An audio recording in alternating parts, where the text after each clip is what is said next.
Hello दोस्तों, स्वागत है आप सभी का आपके अपने YouTube channel the goal focus में। तो दोस्तों, थंबनेल और टाइटल देख करके तो पता चल ही गया होगा। आज हम पढ़ने वाले हैं क्लास 10 का मोस्ट MVVI ऑब्जेक्टिव, जो बहुत बार अभी पूछा जा चुका है। और वैसे ऑब्जेक्टिव को हम जो है ना अभी पढ़ने के लिए जा रहे हैं, जो आपके बोर्ड एग्जाम के लिए काफ़ी इम्पोर्टेंट होने वाला है। जिसमें पहला मेरा प्रश्न है, 100 वाट और 220 वोल्ट के विद्युत बल्ब के तंतु का प्रतिरोध क्या होगा। ये न्यूमेरिकल टाइप प्रश्न है, इसको हल किया गया है, आपको वीडियो मिल जाएगा। इसका आंसर होगा 484 ओम। ऑप्शन नंबर बी होगा इसका आंसर। अगला नंबर प्रश्न है मेरा, प्रश्न ये है कि इंद्रधनुष में कितने रंग हैं। इंद्रधनुष में कितने रंग होते हैं। ऑप्शन दे दिया 3, 7, 6, 5। तो इसका सही आंसर हो जाएगा 7। और तीसरा नंबर प्रश्न है मेरा, घरेलू विद्युत परिपथ में विद्युन में आधार तार, जिसको धनात्मक तार कहते हैं, उसका रंग कैसा होता है। ऑप्शन दे दिया लाल, हरा, काला, पीला। तो इसका सही आंसर हो जाएगा लाल। आप भी देखेंगे लाल और काला, जिसमें लाल को पॉजिटिव और काला को जो है निगेटिव मानते। अगला नंबर प्रश्न है मेरा, चौथा नंबर, और ये प्रश्न है, काकरा पार नाभिकीय विद्युत संयंत्र किस राज्य में है। ठीक है ना। तो ऑप्शन दे दिया गुजरात, कर्नाटक, राजस्थान, महाराष्ट्र। इसका सही आंसर हो जाएगा गुजरात। ये गुजरात में है। अगला नंबर प्रश्न है मेरा, प्रश्न नंबर 5वां, किस दर्पण का फोकस दूरी ऋणात्मक लिया जाता है। किस दर्पण का फोकस दूरी ऋणात्मक लिया जाता है। ऑप्शन दे दिया समतल दर्पण, अवतल दर्पण, उत्तल दर्पण, इनमें से सभी। ये काफी MVVI प्रश्न है। इसका सही आंसर हो जाएगा उत्तल दर्पण। अगला नंबर मेरा प्रश्न है लेंस की फोकस दूरी f और वक्रता त्रिज्या r में क्या संबंध है। ऑप्शन दे दिया f बराबर r। अगला ऑप्शन f बराबर r/2, f बराबर r/3, f बराबर r/2। इसका सही आंसर होगा f बराबर r/2। Option number B. 7वां नंबर प्रश्न है मेरा, निम्न में से किस माध्यम का अपवर्तनांक अधिक है। ऑप्शन दे दिया हवा, जल, शीशा और हीरा। हीरा का अपवर्तनांक सबसे अधिक होता है। इसका सही आंसर हो जाएगा हीरा। अगला नंबर प्रश्न है, ये प्रश्न कई बार पूछा जा चुका है, सामान्य दृष्टि के लिए सुस्पष्ट दृष्टि की अल्पतम दूरी कितनी है। अल्पतम बोले तो न्यूनतम दूरी कितनी है। 25 मीटर, 25 सेंटीमीटर, 25 मिलीमीटर, इनमें से कोई नहीं। इसका सही आंसर हो जाएगा 25 सेंटीमीटर। कई बार ये क्वेश्चन पूछा जा चुका है और इस साल के लिए भी ये क्वेश्चन बहुत इंपॉर्टेंट है। अगला नंबर प्रश्न है मेरा, श्वेत प्रकाश को कौन सा रंग किसी प्रिज्म से गुजरने के पश्चात सबसे कम झुकता है। ऑप्शन दे दिया बैगनी, नीला, लाल, पीला। तो इसका सही आंसर हो जाएगा लाल। अगला नंबर प्रश्न है मेरा, निकट दृष्टि को किस लेंस के उपयोग द्वारा संशोधित किया जा सकता है। ये क्वेश्चन कई बार पूछा जा चुका है। निकट दृष्टि को किस लेंस के उपयोग द्वारा संशोधित किया जा सकता है। ऑप्शन दे दिया अवतल लेंस, उत्तल लेंस, द्विफोक्सी लेंस, इनमें से सभी। तो इसका सही आंसर हो जाएगा अवतल लेंस। अवतल लेंस के द्वारा जब निकट दृष्टि दोष वाले व्यक्तियों का उसके चश्मा जो दिया जाता है उसमें अवतल लेंस लगाया जाता है। अगला नंबर प्रश्न है मेरा, विद्युत प्रतिरोधकता निर्भर करता है। विद्युत प्रतिरोधकता जो है वो निर्भर किस पर करता है। चालक की लंबाई पर, चालक के अनुप्रस्थ पर, चालक के पदार्थ की प्रकृति पर, इनमें से सभी पर। ये क्वेश्चन पिछले बैक ईयर में भी पूछा गया है। इसका सही आंसर हो जाएगा मेरा MVVI प्रश्न है ये। इसका सही आंसर हो जाएगा इनमें से सभी पर। अगला नंबर प्रश्न है मेरा, प्रश्न ये है, विद्युत शक्ति का ऐसा मात्रक क्या है। विद्युत शक्ति का ऐसा मात्रक। ऑप्शन दे दे वाट, वाट प्रति घंटा, यूनिट, ओम। इसका सही आंसर हो जाएगा वाट। इसका सही आंसर वाट होगा। 12 का ए हो जाएगा आंसर। 13 नंबर प्रश्न है मेरा, 1 यूनिट विद्युत ऊर्जा का मान होगा। 1 यूनिट विद्युत ऊर्जा का मान क्या होगा। ऑप्शन दे दिया 3.6 × 10 के पावर 3 जूल, 3.6 × 10 के पावर 4 जूल, 10 के पावर 5 जूल, और लास्ट ऑप्शन दे दिया 10 के पावर 6 जूल। इसका सही आंसर हो जाएगा 3.6 × 10 के power 6 joule. Option number D इसका सही आंसर हो जाएगा। 14वां नंबर प्रश्न है मेरा, निम्न में से कौन सा कथन सत्य नहीं है। ठीक है, सत्य नहीं मतलब असत्य के बारे में पूछ रहा है। विद्युत जनित विद्युत चुंबकीय प्रेरण पर कार्य करता है। विद्युत मोटर विद्युत ऊर्जा को यांत्रिक ऊर्जा में बदलता है। चुंबकीय बल रेखाएं परस्पर नहीं काटती। हरे विद्युत रोधन वाला तार पड़ा है विद्युत विधुन में होता है। ये option number A, B, C तीनों सही है। जबकि अभी जस्ट पिछले प्रश्न में पढ़े हैं कि विद्युत जो विधुन में तार जो होता है ना वो प्रायः लाल रंग का होता है। इसका सही आंसर हो जाएगा डी नंबर। ये कथन सत्य नहीं है। 15वां नंबर प्रश्न है मेरा, फ्लेमिंग के वाम हस्त नियम में बायां हाथ माध्यमा संकेत करती है। मतलब मध्यमा जो है वो किस चीज को संकेत कर रही है। तो ऑप्शन दे दिया चालक पर आरोपित बल की दिशा को। उसके बाद अगला नंबर ऑप्शन दे दिया चुंबकीय क्षेत्र की दिशा को। उसके बाद अगला नंबर ऑप्शन है चालक में प्रवाहित विद्युत धारा की दिशा। इनमें से कोई नहीं। तो इसका सही आंसर हो जाएगा चालक की प्रवाहित विद्युत धारा की दिशा को। ऑप्शन नंबर सी हो जाएगा। साथियों, अगला नंबर प्रश्न है मेरा, चुंबक के भीतर चुंबकीय क्षेत्र रेखाओं की दिशा क्या होती है। चुंबक के भीतर चुंबकीय क्षेत्र रेखाओं की दिशा क्या होगी? चुंबक के भीतर की बात करता है। ऑप्शन दे दिया। ऑप्शन है उत्तर ध्रुव से दक्षिण ध्रुव की ओर, दक्षिण ध्रुव से उत्तर ध्रुव की ओर। चुंबकीय क्षेत्र रेखाओं की दिशा निश्चित नहीं है, इनमें से कोई नहीं। इसका सही आंसर हो जाएगा उत्तर ध्रुव से दक्षिण ध्रुव की ओर। ऑप्शन नंबर ए सही हो जाएगा। अगला नंबर प्रश्न मेरा, नाभिकीय ऊर्जा का स्रोत निम्न में से कौन सा है? नाभिकीय ऊर्जा का स्रोत इनमें से कौन सा है? ऑप्शन दे दिया यूरेनियम, कार्बन, सोडियम, इनमें से सभी। इसका सही आंसर होगा यूरेनियम। 17 नंबर का ऑप्शन नंबर ए सही हो जाएगा, जो पिछले बार पूछा गया प्रश्न है ये, ऑप्शन नंबर ए। अगला नंबर प्रश्न है जिप्सम का रासायनिक सूत्र। ये केमिस्ट्री का प्रश्न है और बहुत बार पूछा जा चुका है। जिप्सम का रासायनिक सूत्र क्या होगा? काफी एमबीवीआई प्रश्न है और इस प्रश्न को अपना लोग प्लास्टर ऑफ पेरिस का निर्माण जो होता है उसमें भी पढ़े हुए हैं जिप्सम के बारे में। तो इसका ऑप्शन दे दिया NaHO3 × H2O, CaSO4 × 2H2O, CaSO4 × 1/4 H2O और अगला नंबर प्रश्न दे दिया NaCl। तो इसका सही आंसर होगा CaSO4 × 2H2O। Option number B इसका सही हो जाएगा, ऑप्शन नंबर बी।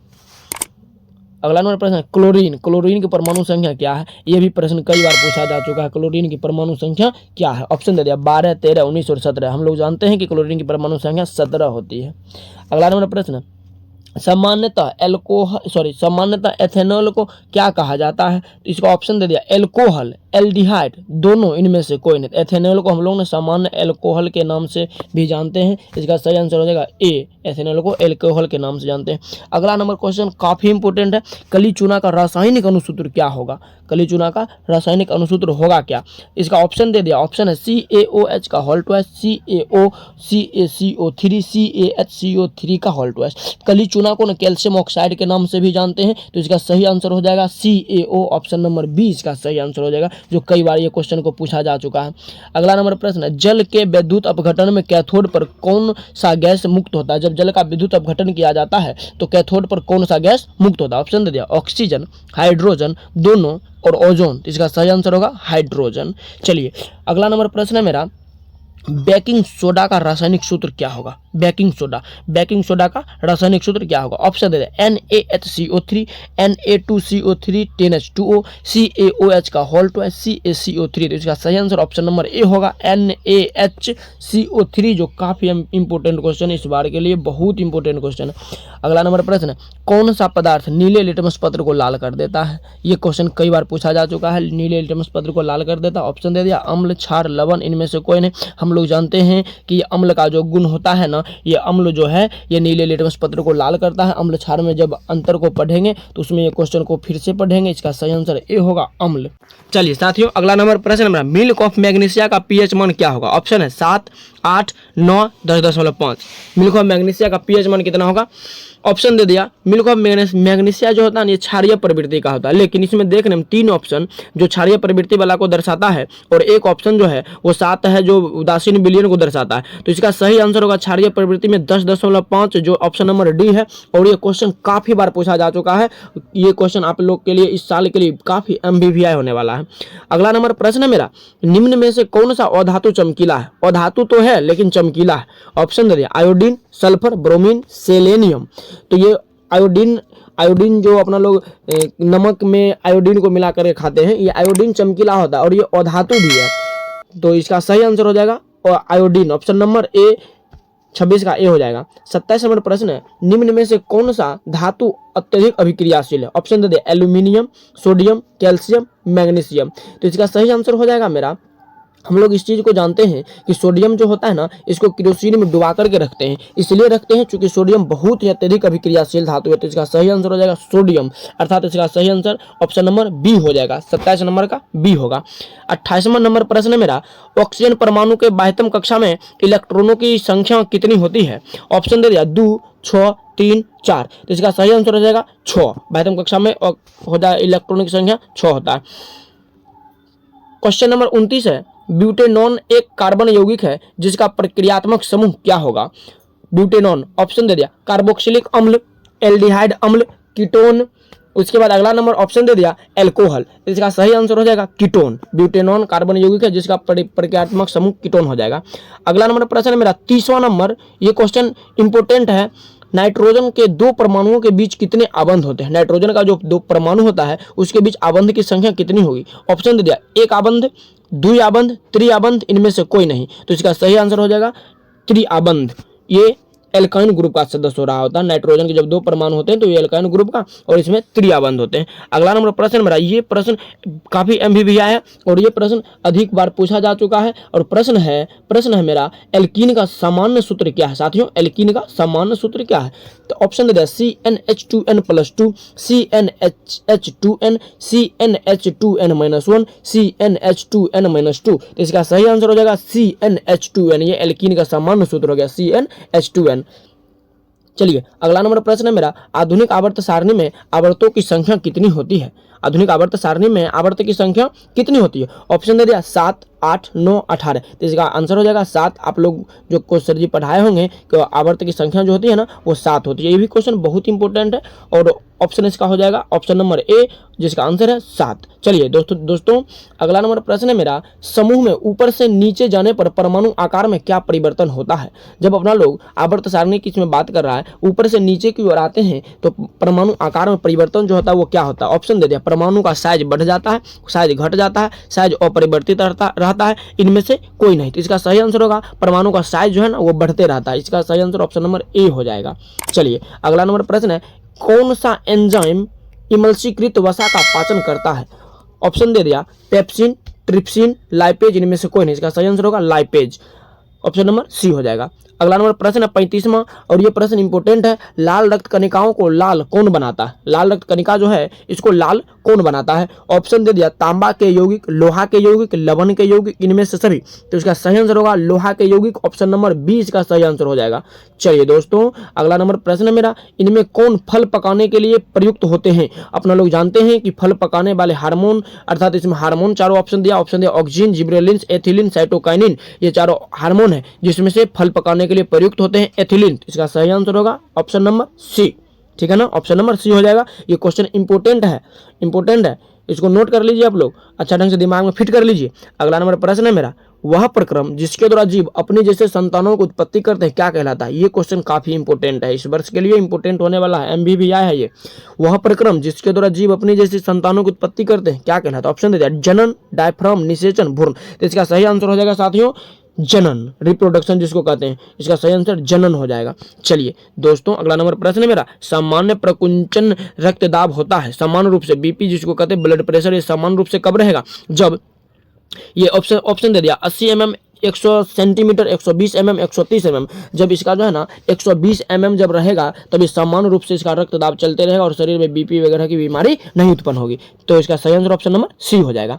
चलिए अगला नंबर प्रश्न है मेरा 39 नंबर प्रश्न यह है, पत्तियों में प्रकाश संश्लेषण द्वारा बना भोजन पादप के अन्य भागों में किसके द्वारा पहुंचता है? मतलब भोजन जो है ना वो विभिन्न भागों में किसके द्वारा पहुंचेगा? तो इसका ऑप्शन दे दिया, जाइलम द्वारा, फ्लोएम द्वारा, रंध्र द्वारा, इनमें से सभी। अब हम लोग जानते हैं कि जाइलम द्वारा जल और खनिज लवण का स्थानांतरण होता है और जो नीचे से ऊपर की ओर एक दिशा में होता है, और फ्लोएम के द्वारा भोज्य पदार्थ का स्थानांतरण सभी दिशा में होता है। तो इसका सही आंसर ऑप्शन नंबर बी हो जाएगा। अगला नंबर प्रश्न है, उस पौधों का नाम बताएं जो कलम द्वारा कायिक प्रवर्धन को प्रदर्शित करता है। मतलब इसका कलम लगाएंगे तो ये लग जाएगा और नया प्रकार का पुष्प वगैरह देगा। ऑप्शन दे दे, गेहूं, धान, गुलाब, इनमें से सभी। तो गेहूं तो होगा नहीं, धान भी नहीं होगा और सब तो होगा नहीं। तो इसका सही आंसर क्या हो जाएगा? सही आंसर हो जाएगा गुलाब। आप लोग देखते हैं गुलाब के जब टहनी को लगाते हैं तो ये लग जाता है और नए प्रकार के पुष्प का निर्माण करता है। चलिए 41वां नंबर प्रश्न है, कालाजार बीमारी किस रोग जनक के कारण होता है? कालाजार नामक एक बीमारी होती है जो इसका रोग जनक क्या है, ठीक है ना? तो ऑप्शन है प्लाज्मोडियम, लेशमानिया, अमीबा, इनमें से कोई नहीं। तो इसका सही आंसर हो जाएगा लेशमानिया नामक रोग जनक जिसके कारण कालाजार नामक बीमारियां उत्पन्न होती है। चलिए अगला नंबर प्रश्न यह है, निम्न में कौन सा द्विलिंगी पुष्प है? द्विलिंगी मतलब ये कि दोनों मेल और फीमेल दोनों एक ही पुष्प में अवेलेबल रहेंगे। ऑप्शन दे दिया, गुलाब पुष्प, लौकी पुष्प, पपीता पुष्प, इनमें से कोई नहीं। तो इसका सही आंसर होगा गुलाब पुष्प, ऑप्शन नंबर ए इसका बिल्कुल सही आंसर हो जाएगा दोस्तों। चलिए अगला नंबर प्रश्न है, मानव में घ्राणग्राही स्थित होता है। ऑप्शन दे दिया, आंखों में, कानों में, नाकों में, इनमें से सभी। मतलब ये चीज हुआ कि अपना लोग ज्ञान इंद्रिय के बारे में पढ़े हुए हैं, ये सभी के द्वारा जो है ना ये घ्राणग्राही ये सब हो गया। ऑप्शन नंबर होगा डी, ऑप्शन नंबर डी हो जाएगा, इनमें से सभी। चलिए अगला नंबर प्रश्न है, इनमें से सभी, टिक आउट कर लेंगे, इनमें से सभी, डी नंबर ऑप्शन। अगला नंबर प्रश्न है मेरा, हमारे शरीर की सभी ऐच्छिक क्रियाएं नियंत्रित होती है, हमारे शरीर की सभी ऐच्छिक क्रियाएं नियंत्रित होती है। ऑप्शन दे दिया, ऑप्शन है मेरा प्रमस्तिष्क से, मेडुला से, प्रोन्स से, उसके बाद लास्ट ऑप्शन दे दिया अनुमस्तिष्क से। तो इसका सही आंसर क्या हो जाएगा दोस्तों, इसका सही आंसर हो जाएगा अनुमस्तिष्क से, ऑप्शन नंबर डी 44 का ऑप्शन नंबर डी इसका बिल्कुल सही आंसर होगा। चलिए अगला नंबर प्रश्न है मेरा, जंतुओं में वृद्धि हार्मोन स्रावित होता है, जंतुओं में जो है ना वृद्धि हार्मोन, जीव जंतु में वृद्धि हार्मोन स्रावित किससे होता है? ऑप्शन दे दिया, ऑप्शन पीयूष ग्रंथि से, अवटू ग्रंथि से, अधिवृक्ष से, इनमें से कोई नहीं, पीयूष ग्रंथि से, जिसे पीयूष ग्रंथि को अपना लोग मास्टर ग्लैंड के नाम से भी जानते हैं। ऑप्शन नंबर ए इसका सही होगा और यह क्वेश्चन पूछा जा चुका प्रश्न है, MBBI है। चलिए अगला नंबर प्रश्न है, ये प्रश्न पिछले कई वर्षों से पूछा जा रहा है। क्वेश्चन ये है, अनुवांशिकता का सिद्धांत किसने प्रतिपादित किया था? अनुवांशिकता का जो सिद्धांत है ना, ये प्रतिपादित किसने किया था? तो इसका सही ऑप्शन दे दिया, पहले ऑप्शन को देखते हैं। ऑप्शन है Mendel, Charles Darwin, Jagdish Chandra Bose, इनमें से कोई नहीं। इसका सही आंसर होगा मेंडल। मेंडल ने ही अनुवांशिकता के नियम को प्रतिपादित किया था। ये क्वेश्चन MBBI है। चलिए अगला नंबर प्रश्न है मेरा, स्त्रियों में लिंग गुणसूत्र होते हैं। ऑप्शन दे दिया XY, अगला दे दिया XX, उसके बाद है दोनों, इनमें से कोई नहीं। जानते हैं हम लोग कि पुरुष में XY लिंग गुणसूत्र होते हैं और स्त्री में XX। इसका सही आंसर हो जाएगा B, XX, ऑप्शन नंबर 20 का सही आंसर होगा। चलिए अगला नंबर प्रश्न, निम्न में से कौन जैव निम्नीकरण कचरा है? ऑप्शन दे दिया, ऑप्शन है plastic, polythene, thermocol, tissue paper. सही आंसर हो जाएगा टिश्यू पेपर। चलिए ऑप्शन नंबर डी। दोस्तों चलिए अगला प्रश्न की ओर बढ़ेंगे, लेकिन टाइपिंग कुछ मिस्टेक हो जाने से नंबरिंग फिर से 1-2 से कर दिया गया है, तो उससे विशेष आपको कुछ फर्क नहीं पड़ेगा। हमको इस एग्जाम में क्वेश्चन पूछा जाएगा, ना कि नंबर दिया जाएगा, वहाँ पर क्वेश्चन पूछा जाएगा। क्वेश्चन ये है, चलिए अगला नंबर प्रश्न है 1 नंबर, फिर से स्टार्ट करते हैं 1 नंबर, और आपके इस वीडियो के लिए 49वां नंबर प्रश्न होगा। और प्रश्न ये है, सूर्य तथा अन्य तारों के विशाल ऊर्जा की स्रोत है। ऑप्शन दे दिया, ऑप्शन नाभिकीय संलयन, नाभिकीय विखंडन, दोनों, इनमें से कोई नहीं। इसका सही आंसर हो जाएगा नाभिकीय संलयन। ऑप्शन नंबर ए इसका सही होगा, नाभिकीय संलयन। चलिए अगला नंबर प्रश्न है मेरा, प्रश्न है, इनमें कौन सा दर्पण का सूत्र है? ऑप्शन दे दिया, ऑप्शन है 1/v + 1/u, sorry 1/v + 1/u बराबर 1/f, 1/u - 1/v बराबर 1/f, 1/v + u/1 बराबर 1/f, और डी नंबर ऑप्शन है v/1 + 1/u बराबर 1/f। इसका सही आंसर हो जाएगा option number A. Option number A, ये पूछा गया प्रश्न है, इंपोर्टेंट है। चलिए अगला नंबर प्रश्न है मेरा, 3रा नंबर प्रश्न है इसका, टिंडल का प्रभाव देखा जा सकता है। टिंडल का प्रभाव जो है ना, वो देखा कहाँ जा सकता है? जंगल में, बाजार में, खेतों में, इनमें से सभी। चलिए इसका सही आंसर होगा जंगल में। ऑप्शन नंबर ए इसका सही होगा। चलिए दोस्तों अगला नंबर प्रश्न है, प्रश्न है, तारों के टिमटिमाने की व्याख्या किस सिद्धांत पर आधारित है? तारा जो टिमटिमाता है, ये किस सिद्धांत पर आधारित है? ऑप्शन दे दिया, अपवर्तन का सिद्धांत, प्रकीर्णन का सिद्धांत, वर्ण विक्षेपण का सिद्धांत, इनमें से कोई नहीं। तो इसका सही आंसर हो जाएगा अपवर्तन का सिद्धांत। ये क्वेश्चन पूछा गया है, फिजिक्स का ये इंपॉर्टेंट क्वेश्चन है, तारों का टिमटिमाना, ठीक है ना। तो इसको आप लोग MBBI में गिनती करेंगे क्वेश्चन को। अगला नंबर प्रश्न है, सामान्य नेत्र के रेटिना पर बनने वाला प्रतिबिंब होता है, सामान्य नेत्र के रेटिना पर बनने वाला प्रतिबिंब ये कैसा होता है? ऑप्शन दे दिया, आभासी और सीधा, वास्तविक और सीधा, वास्तविक और उल्टा, आभासी और उल्टा। इसका सही आंसर होगा वास्तविक और उल्टा। चलिए ऑप्शन नंबर सी इसका बिल्कुल सही आंसर हो जाएगा, ऑप्शन नंबर सी। चलिए अगला नंबर प्रश्न है, किसी बल्ब से 1 मिनट में 120 कूलम आवेश प्रवाहित हो रहा है तो विद्युत धारा का मान क्या होगा? ये न्यूमेरिकल टाइप प्रश्न है, इसका हम आंसर आप लोग को बता देते हैं। इसका आंसर हो जाएगा 2 एम्पियर, और इसको हल किया जाएगा आप लोग को जब सब्जेक्टिव बताया जाएगा तब। इसका सही आंसर क्या हो जाएगा? 2 एम्पियर। चलिए इसी प्रकार से आगे की ओर बढ़ते हैं, और अगला नंबर प्रश्न है, किस उपकरण में धन और ऋण का चिन्ह नहीं होता है? किस उपकरण में धन और ऋण का चिन्ह नहीं होता? ऑप्शन दे दिया, एमीटर में, वोल्ट मीटर में, कुंडली में, विद्युत सेल में। इसका सही आंसर होगा कुंडली में। कुंडली में ये धन और ऋण का जो है ना चिन्ह नहीं दिया जाता है, आप लोग पढ़े हुए होंगे। अगला नंबर प्रश्न है, लघु पथन के समय परिपथ में विद्युत धारा का मान होगा। लघु पथन के समय परिपथ में विद्युत धारा का मान, जब शॉर्ट सर्किट होता है, मतलब घर में जब शॉर्ट सर्किट हो जाता है, उस समय विद्युत धारा का मान क्या होता है? विद्युत धारा का मान ऑप्शन दे दिया, बहुत अधिक, बहुत कम, ampere, 4 ampere, sorry 3 ampere, 4 ampere. इसका सही आंसर हो जाएगा बहुत अधिक होता है, उस समय धारा का मान बहुत अधिक हो जाता है, जिससे जो है ना कम क्षमता वाले तार गल करके गिर जाते हैं और विद्युत शॉर्ट सर्किट हो जाता है या फिर लघु पथन हो जाता है। चलिए अगला नंबर प्रश्न, विद्युत चुंबकीय प्रेरक की खोज किसने की थी? विद्युत चुंबकीय प्रेरक की खोज किसने की थी? ऑप्शन है फैराडे ने, मैक्सवेल ने, एम्पियर ने, फ्लेमिंग ने। इसका सही आंसर होगा फैराडे ने। चलिए फैराडे ने, ऑप्शन नंबर ए बिल्कुल सही है। अगला नंबर प्रश्न है, एक उत्तल लेंस होता है, एक उत्तल लेंस होता है, इसका आंसर आप लोग बताइए। एक उत्तल लेंस होता है, ऑप्शन दे दिया, सभी जगह समान मोटाई का, बीच की अपेक्षा किनारों पर मोटा, उसके बाद किनारों की अपेक्षा बीच में मोटा, और उसके बाद इनमें से कोई नहीं। इसका आंसर आप लोग बताइए, कमेंट में आप लोग इसका आंसर बताइए। चलिए इसका आंसर हो जाएगा ऑप्शन नंबर सी, किनारों की अपेक्षा बीच में मोटा। ये जो उत्तल लेंस होगा किनारा की अपेक्षा जो है ना बीच में मोटा होगा। अगला नंबर प्रश्न है, अवतल लेंस का आवर्धन, आवर्धन को एम से सूचित करते हैं, ये किसके बराबर होता है? ऑप्शन दे दिया, यू बटे भी, यू भी, यू प्लस भी, भी बटे यू। इसका सही आंसर हो जाएगा भी बटे यू। आवर्धन जो एम होता है ना ये भी बटे यू के बराबर होता है। चलिए ऑप्शन नंबर डी इसका सही हो जाएगा। अगला नंबर प्रश्न है मेरा, प्रश्न यह है, गोलीय दर्पण में फोकसांतर एवं वक्रता त्रिज्या के बीच संबंध क्या है? गोलीय दर्पण का जो फोकसांतर है और उसका वक्रता त्रिज्या है, इसके बीच में संबंध क्या है? ऑप्शन दे दिया, आर बराबर 2f, एफ बराबर आर, एफ बराबर 2/r, आर बराबर f/2। इसका सही आंसर हो जाएगा आर बराबर 2f, आर बराबर 2f। ऑप्शन नंबर ए 12 का ऑप्शन नंबर ए हो जाएगा। हाँ, अगला नंबर प्रश्न, मानव नेत्र में ऑप्शन दे दिया, किसी प्रकार का लेंस नहीं होता, अवतल लेंस होता, उत्तल लेंस होता, उत्तल दर्पण होता है। यहाँ पर लेंस की बात है तो इसका सही आंसर हो जाएगा उत्तल लेंस होता है, अर्थात इसका सही आंसर सी नंबर हो जाएगा। चलिए दोस्तों अगला नंबर प्रश्न मेरा, मानव नेत्र वस्तु का प्रतिबिंब निम्न में से किस भाग पर बनाता है? वस्तु का प्रतिबिंब जो है ये मनुष्य के नेत्र में कहाँ पर बनता है? ऑप्शन दे दे, कॉर्निया पर, आइरिस पर, रेटिना पर, पुतली पर। तो इसका सही आंसर होगा रेटिना पर। इसका सही आंसर हो जाएगा रेटिना। ऑप्शन नंबर सी इसका बिल्कुल सही आंसर हो जाएगा। चलिए अगला नंबर प्रश्न है मेरा, विद्युत जनित्र का सिद्धांत आधारित है, विद्युत जनित्र का जो सिद्धांत नहीं किसके ऊपर आधारित है?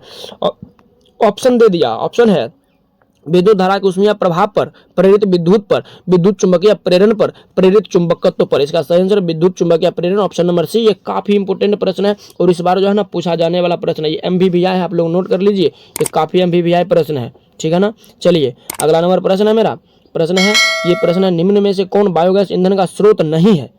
बायोगैस ईंधन का स्रोत नहीं है। ऑप्शन है लकड़ी, गोबर गैस, नाभिकीय ऊर्जा और कोयला। तो सही आंसर होगा नाभिकीय ऊर्जा, ऑप्शन नंबर सी। चलिए अगला नंबर प्रश्न, जीवाश्म ईंधन का उदाहरण है, जीवाश्म ईंधन का उदाहरण है जीवाश्म ईंधन। ऑप्शन है कोयला, लकड़ी, गोबर गैस, ये सभी, ठीक है ना। तो इसका सही आंसर हो जाएगा कोयला। जीवाश्म ईंधन का उदाहरण जो है ना वो कोयला हो जाएगा। चलिए अगला नंबर प्रश्न है मेरा, एथेनोइक अम्ल को सामान्यतः क्या कहा जाता है? एथेनोइक अम्ल जो है इसको सामान्य रूप से क्या कहेंगे? तो इसका सही ऑप्शन है सिट्रिक अम्ल, एसिटिक अम्ल, बेंजोइक अम्ल, टार्टरिक अम्ल। तो इसका सही आंसर हो जाएगा एसिटिक अम्ल। ऑप्शन नंबर बी इसका बिल्कुल सही आंसर हो जाएगा। अगला नंबर मेरा प्रश्न है और प्रश्न ये है कि भारतीय संगीत प्रणाली में संगीत के कितने सुर होते हैं? 5, 6, 7, 8। तो इसका सही आंसर हो जाएगा 7, ऑप्शन नंबर सी।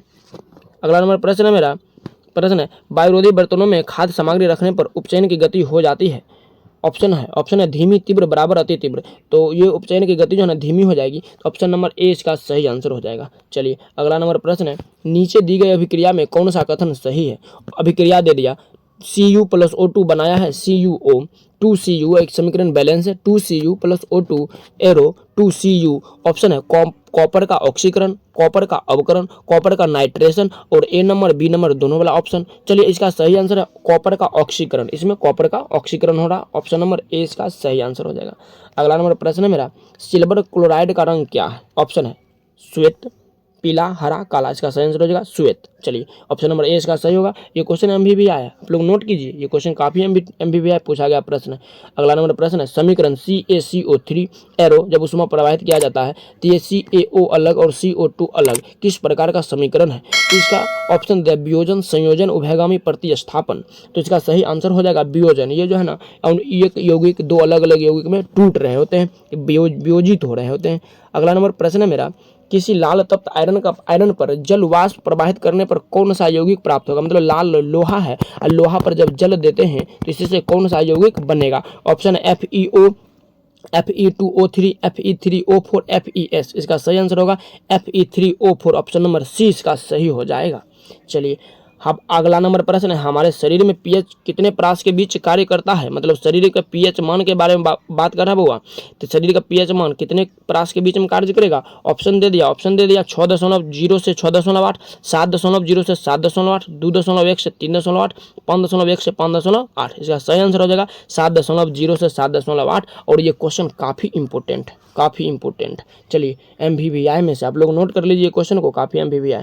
अगला नंबर प्रश्न है मेरा, प्रश्न यह है बेकिंग पाउडर का अनुसूत्र क्या होता है? बेकिंग पाउडर का जो है ना ये अनुसूत्र क्या होता है? ऑप्शन दे दिया Na2CO3, CaCO3, NaHCO3 और अगला है NaNO3। तो इसका सही आंसर हो जाएगा, सही answer NaHCO3, option number C हो जाएगा। और ये भी क्वेश्चन इंपॉर्टेंट है, ये भी क्वेश्चन काफ़ी इंपॉर्टेंट है, काफ़ी इंपॉर्टेंट है। चलिए अगला नंबर प्रश्न है मेरा, प्रश्न ये है 27 नंबर, निम्न में से कौन आयनिक यौगिक है? निम्न में से कौन आयनिक यौगिक है? ऑप्शन दे दिया, ऑप्शन है CH4, CO2, CaCl2, NH3। इसका सही आंसर हो जाएगा CaCl2, ऑप्शन नंबर सी हो जाएगा। चलिए ऑप्शन नंबर सी नोट कर लिए होंगे, ऑप्शन नंबर सी हो जाएगा। अब अगला नंबर प्रश्न है मेरा, निम्न में से कौन सा पदार्थ ऑक्सीजन से संयोग नहीं करता? ऑक्सीजन से अभिक्रिया नहीं करता। ऑप्शन दे दिया, तांबा, सोना, जिंक, पोटासियम। तो इसका सही आंसर हो जाएगा सोना, गोल्ड जिसका है, गोल्ड सोना, ये ऑक्सीजन से अभिक्रिया नहीं करता।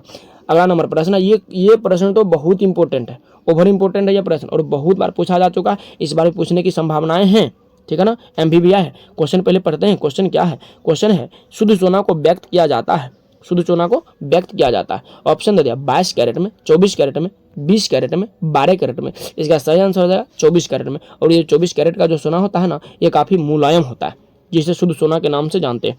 अगला नंबर प्रश्न है, वायुमंडल में CO2 गैस की उपस्थिति है कितना है? 0.01%, 0.05%, 0.02% और लास्ट ऑप्शन है 0.03%। दोस्तों इस ऑप्शन को तो आप लोग भी इस क्वेश्चन को बना सकते हैं। तो इसका सही आंसर हो जाएगा क्या? 0.03%, ऑप्शन नंबर सी इसका सही हो जाएगा।